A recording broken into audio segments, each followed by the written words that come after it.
Fala galera, olha eu aí de novo, tá?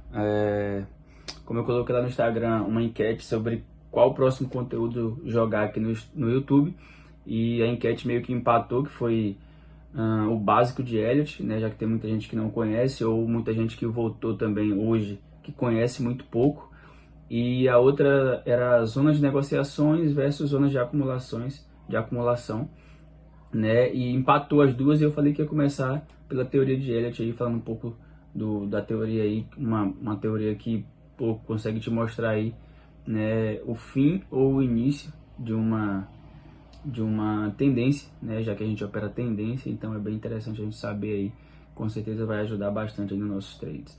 Mas antes de começar no conteúdo, eu preciso te explicar um pouco de quem foi, né, Ralph Nelson Elliott, só para você entender que não é uma teoria do nada, que nasceu de agora, que não tem tantos conteúdos ou tantas provas de que realmente dá certo. É a primeira prova que a gente sabe que dá certo, a primeira prova que teve é o tempo, né? O que não dá certo com o tempo deixa de ser mencionado, deixa de ser usado. E a gente sabe que Elliott tem já dezenas e dezenas de anos, tá?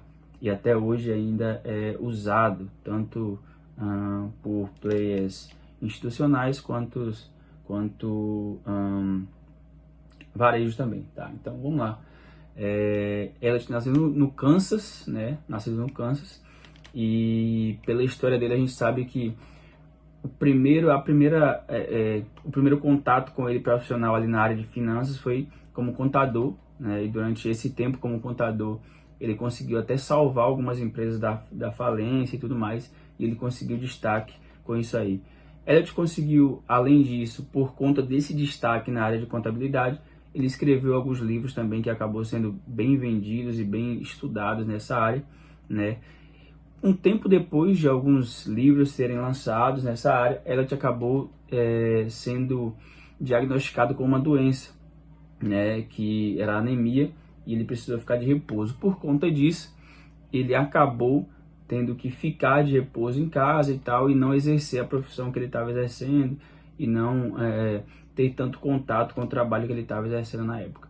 Por conta disso, Elliott então chega no mercado de bolsa de valores através de ações. Ele começou a estudar, já que estava em casa e precisava de alguma coisa para ocupar a mente. Ele começou então a estudar os movimentos do Dow Jones, né, do índice Dow Jones.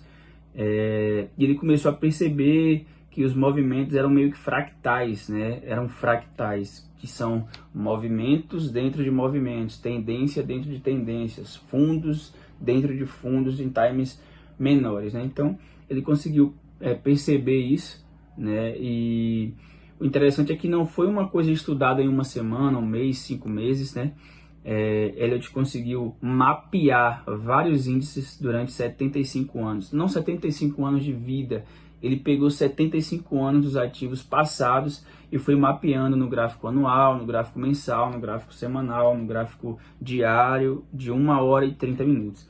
Então ele pegou os 75 anos passados de alguns ativos, vários ativos inclusive, e começou a mapear. Devido a esse mapeio, ele percebeu que o mercado ele se desenvolvia, ele se movimentava em ondas, além de fractais, que ele se movimentava também em ondas. Beleza? Então, a partir daí, ele começou então a criar uma teoria que era as ondas de Elliott. Ele não fazia ideia do quanto essas ondas de Elliott se tornariam tão conhecidas, né, em todos os países onde tem aí operações financeiras dentro de bolsa de valores ou em qualquer ativo que tenha gráfico, tá? Então é isso, não vou falar mais aqui porque o objetivo do vídeo não é uma biografia de Elliott, até porque eu nem lembro de tanta coisa de Elliott, mas e sim explicar aqui o básico, né, para você começar a engatear aqui na teoria. Beleza? Então vamos lá.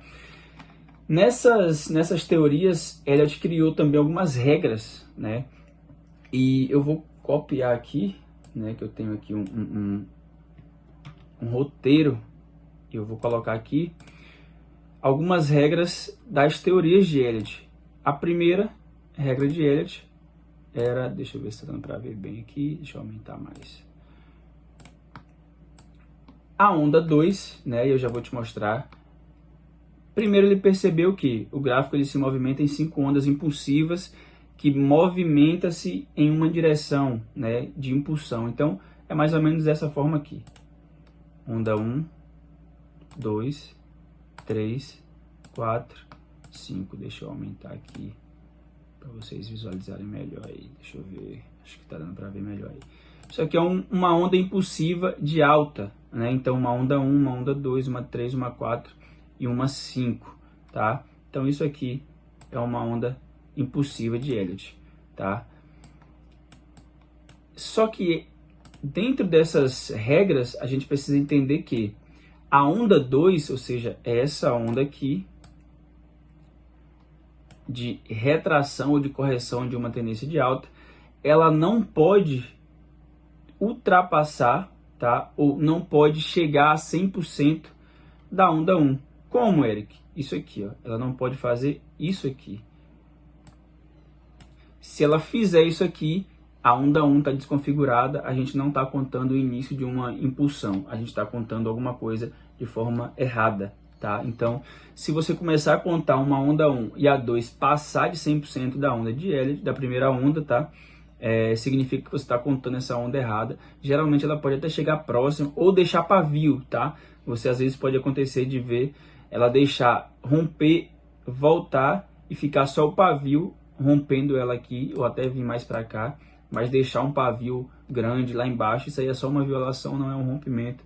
Então, às vezes você pode você pode acabar vendo uma situação como essa, tá? Mas vamos lá. Primeira regra, a onda 2 não ultrapassa a onda 1, tá? Então, é isso. Segunda regra que a gente tem das ondas de Elliott é a onda 3, ela nunca é a menor das ondas, ou seja, essa onda aqui, ela nunca é a menor delas. Se você começar a contar e a onda 3 for menor que a onda 1, você está contando novamente errado. Ou seja, se ela for desse jeito aqui, ela é menor que a onda 1, então você está contando o ciclo impulsivo, né, errado, tá? Incorreto. Então, a onda 3, ela nunca é a menor das ondas. Ela geralmente, não é uma obrigação, mas ela geralmente vai ser a maior das ondas. Por quê, Eric? Porque nesse momento aqui, ó, vamos imaginar que o gráfico está vindo aqui, tá? E aqui o mercado fez isso e agora está rompendo esse pivô aqui. Nesse momento, ó, nesse momento aqui, a gente vai imaginar apenas que é só mais uma correção como essas duas aqui. Quando o mercado vem aqui de novo na onda 2, os traders e investidores ainda imaginam que é continuidade da tendência de baixa que já vem acontecendo aqui, tá? Então, a gente vai imaginar isso. Por isso não tem tanta força. Quando acontece da onda 3 rompendo esse pivô, a gente percebe uma mudança de caráter aqui, vendedor para um caráter comprador. Aí a partir desse momento aqui a galera começa a entrar com compras e por isso a onda 3 tende a ser a maior das ondas, porque é quando as pessoas conseguem perceber que de fato a onda de queda se findou e está começando aí um movimento altista. Beleza? Então, geralmente a onda 3 vai ser a maior do ciclo impulsivo, tanto de alta quanto de baixa, porém não é regra. Ela pode ser no mínimo do tamanho da onda 1. Se a gente tem um tamanho da onda 1 na 3, a 5 vai ser uma onda estendida. Mas isso aí é uma outra coisa, um pouco mais complexo. Eu quero passar aqui o básico para vocês, para que a gente consiga fazer de forma diferente, de forma mais aprofundada em outros vídeos, tá? Temos uma outra regra, que é a onda 4 não pode sobrepor a onda 1. A onda 4, essa onda aqui, ela não pode fazer isso. Ela não pode romper o topo da onda 1. Então, se isso aqui fosse um ativo agora se movimentando, a 4 teria o limite de vir simplesmente fazer um pullback aqui, na verdade fazer um throwback aqui no topo da onda 1, tá? Então ela não pode fazer isso.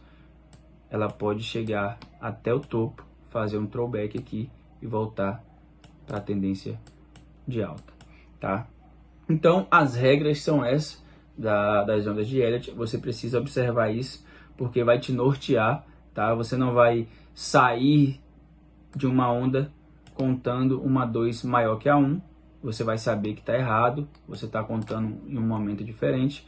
A 3 ela não vai ser dessa forma, menor que a onda 1, ela vai ser ou igual à onda 1 ou maior que a onda 1, tá? E aí a gente vai fazer projeção de onda 3 usando aí o tamanho da onda 1.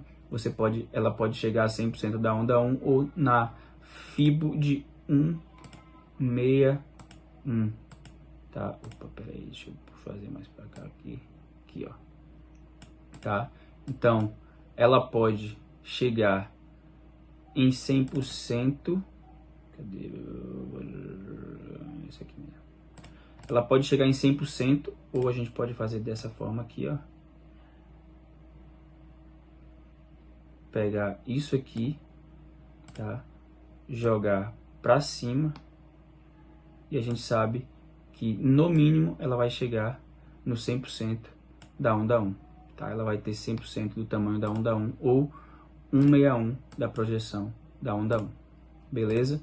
A onda 4 também, se você estiver contando e ela passou do topo da onda 1, significa que você está contando errado, isso aí não é uma onda 4, tá? Então, ela não pode acontecer isso. Então, essas são as regras de Elliott.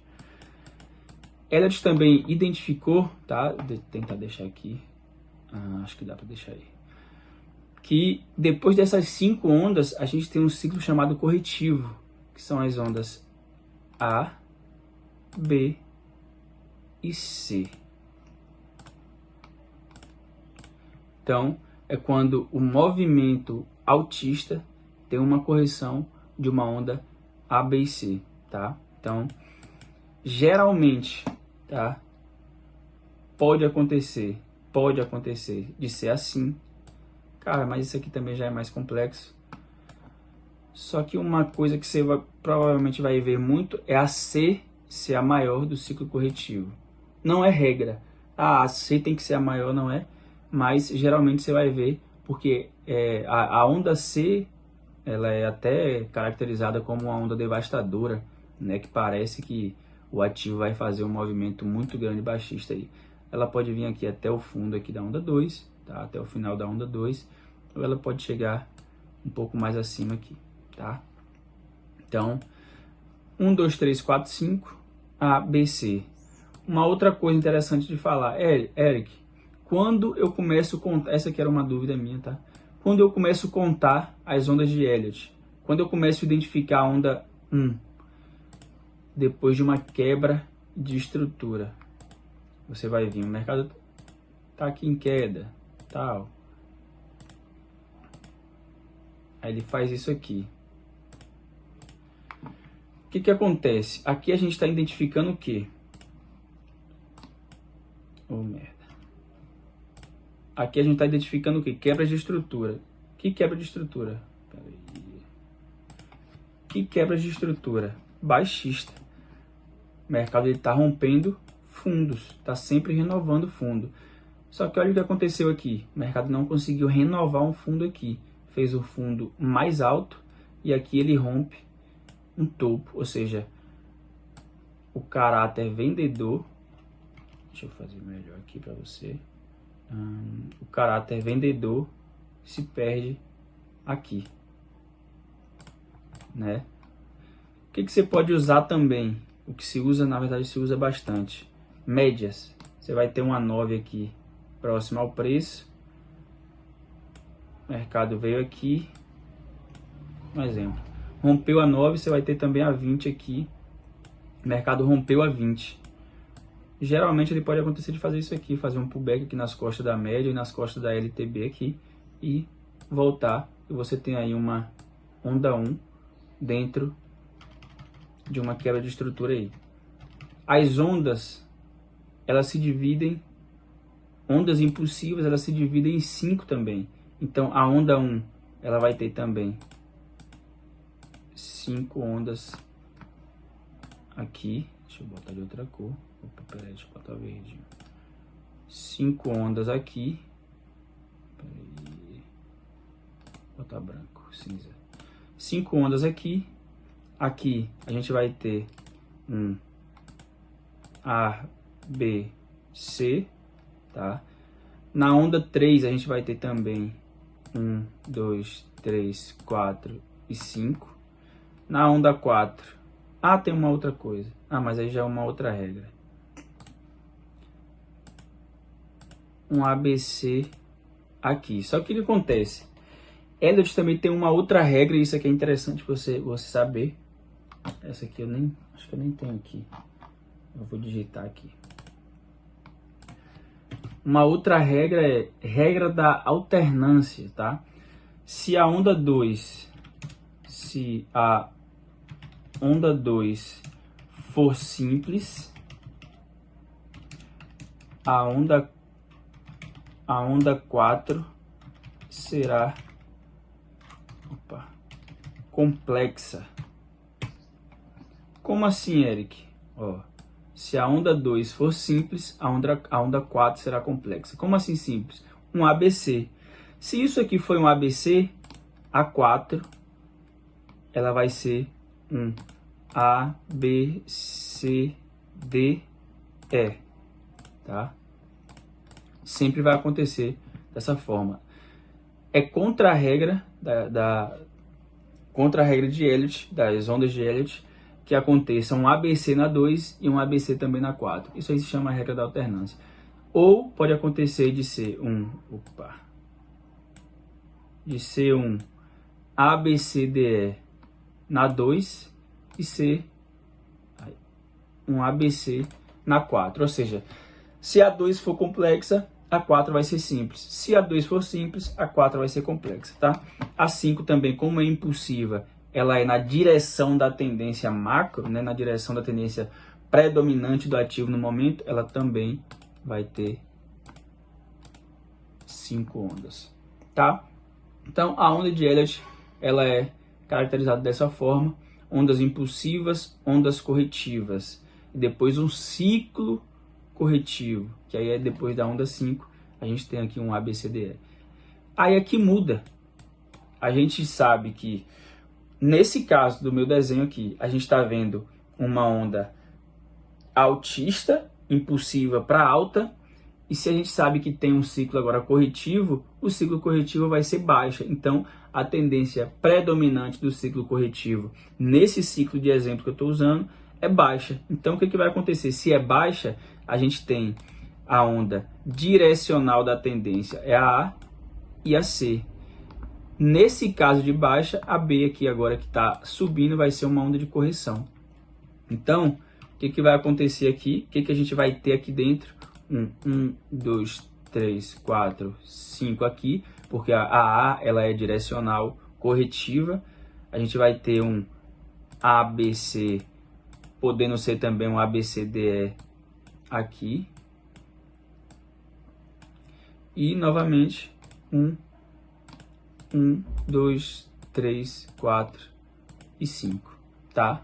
Até o momento que isso aqui virar, né, finalizar e voltar novamente um ciclo impulsivo aqui de 1, 2, 3, 4, 5 se repetindo aqui, tá? Ou pode acontecer de começar um ciclo baixista de 1, 2, 3, 4, 5 para baixo e ABC para cima, né? No caso de uma tendência de baixa, a gente também conta Elliott. Elliott não é só uma tendência de alta.